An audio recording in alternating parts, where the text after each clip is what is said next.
Beneath the crystalline waters of the Bahamas lies a riddle made of stone. A half-mile stretch of massive rectangular blocks that shouldn't exist. Is it a natural geologic quirk or the paved remains of a lost prehistoric civilization? In 1968, divers discovered what looked like a deliberate paved highway.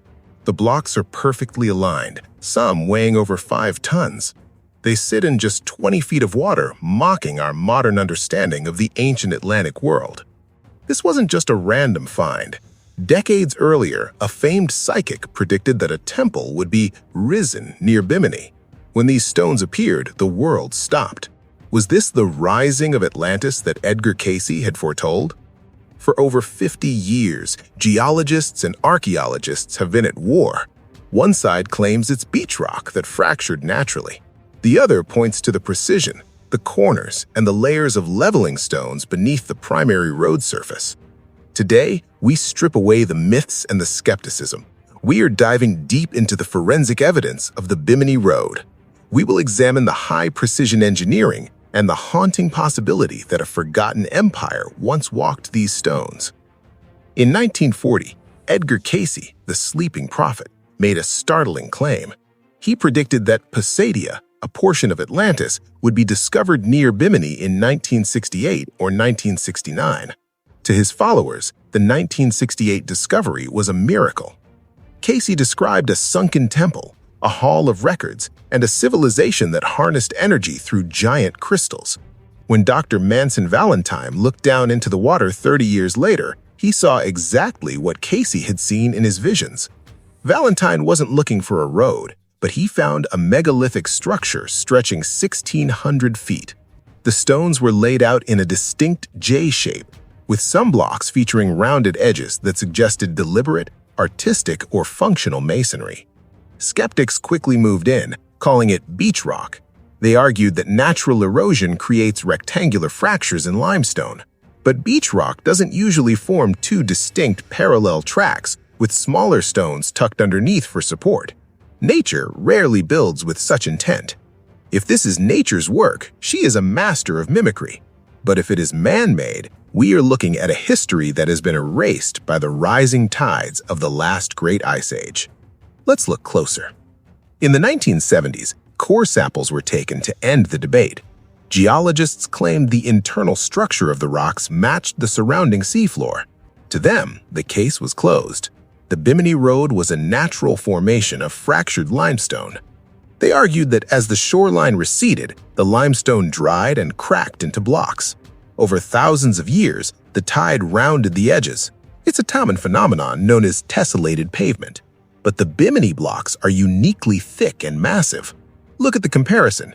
Natural tessellated pavement is usually thin and flat. The Bimini blocks are thick, pillow-shaped, and multi-layered. They resemble the megalithic walls found in Peru or Egypt more than they resemble a natural Florida beach. Proponents of the man-made theory point to the leveling stones. In several areas, the large blocks sit on smaller fist-sized stones. This is a common engineering technique used to stabilize structures on soft sand. Nature does not level its rock. Even more baffling are the reports of tool marks.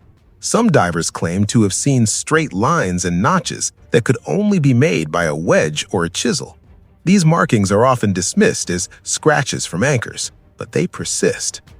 12,000 years ago, the world was a different place. The sea levels were 300 feet lower. Bimini wasn't a series of islands. It was a high ridge on a massive landmass that stretched toward the Caribbean and Florida. If a civilization existed during the Younger Dryas period, they would have built their cities on the coast. When the ice caps melted, the ocean rose with terrifying speed, swallowing their world in a matter of generations. Bimini is the remnants. The road is just the tip of the iceberg. Sonar scans of the surrounding area show hundreds of other anomalies. Rectangles, circles, and even pyramids buried under feet of sand and silt. We are looking at a drowned landscape of ruins. We are uncovering the secrets that the mainstream avoids. If you believe there is more to our history than we are being told, hit that subscribe button. Join us as we piece together the fragments of the lost world. Throughout the Atlantic, There are echoes of this ancient future engineering. From the submerged ruins of Yonaguni in Japan to the structures off the coast of Cuba, a pattern is emerging. A global seafaring culture that thrived before the flood. In 2001, a team of researchers found something even more shocking than Bimini. At a depth of over 2,000 feet, they discovered a massive complex of urban ruins off the coast of Cuba, geometric structures that span several square miles. Unlike Bimini, these structures are far too deep to have been above water in the last 50,000 years, according to traditional geology. This discovery challenges everything. It suggests an advanced civilization that was lost even earlier than the last ice age. The stones at Bimini and the stones off of Cuba share a haunting similarity in their scale and geometry. They are built to last forever. They are silent sentinels of a history that has been systematically ignored by the academic establishment for decades. Why the resistance? To admit the Bimini Road is man-made is to admit that our timeline of human civilization is fundamentally wrong. It means someone was building megalithic highways while we were supposed to be primitive hunter-gatherers. The data doesn't lie, but it can be hidden. Let's look at the heart of the road, the section where the stones are most coherent. Here, the stones are over 10 feet long and 5 feet wide. They are fitted together with a precision that defies natural wave action. Some researchers believe these stones weren't just a road. They believe they were part of a massive breakwater or a pier for a harbor that served a global maritime empire, a hub of trade in the ancient Atlantic. If this was a port, it would have been one of the most important locations in the prehistoric world. It sits at the crossroads of the Americas and the Atlantic. It would have been the gateway to the island of Atlas. Nature always tries to reclaim what man has built. Over 10,000 years of coral growth and sand movement have obscured the truth, but even the thickest layer of silt cannot hide the deliberate, right-angle intent of these stones. Imagine walking this road when it was dry land.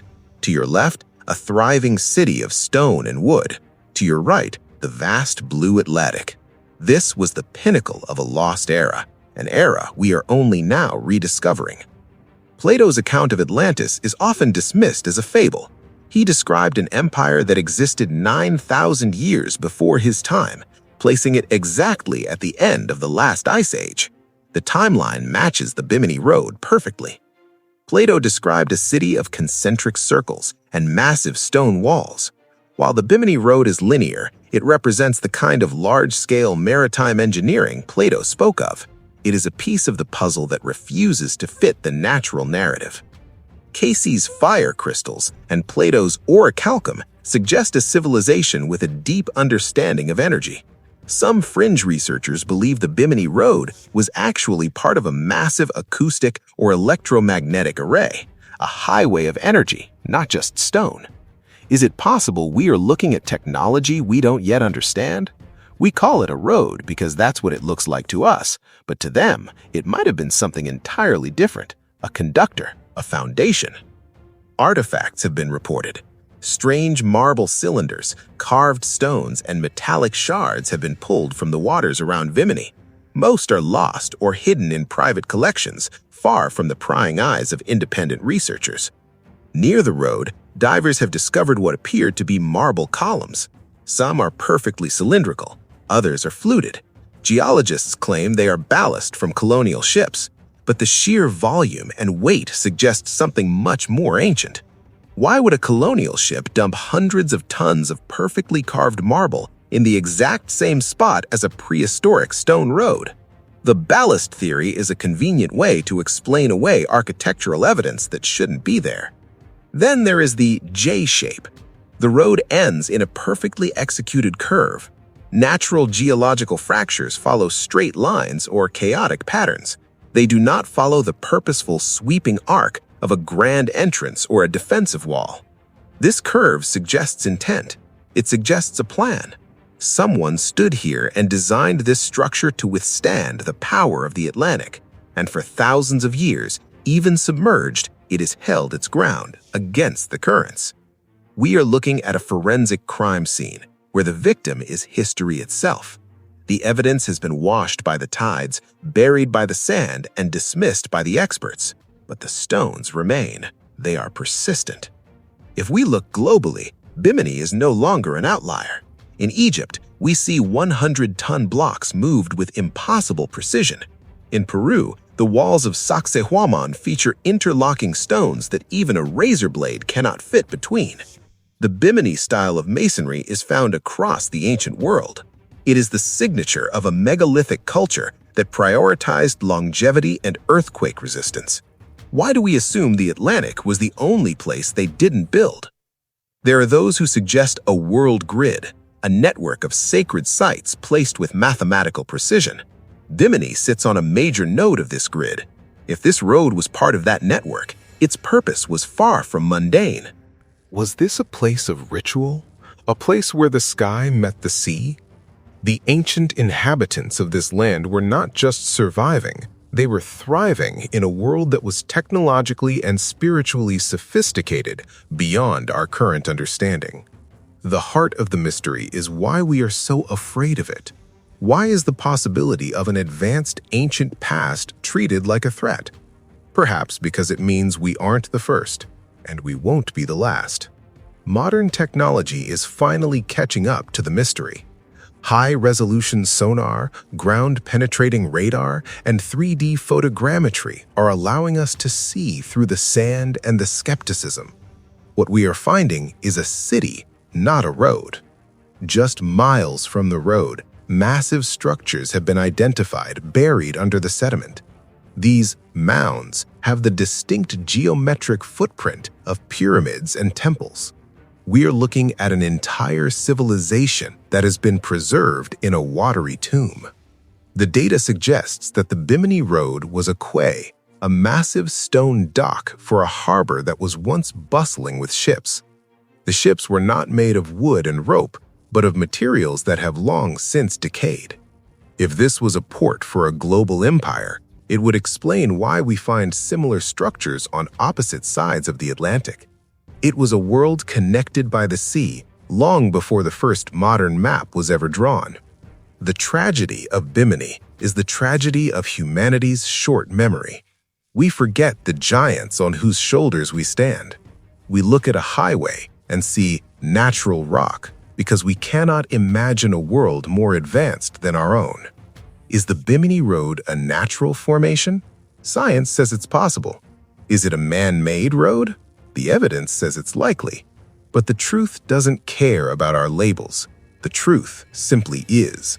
The stones are there.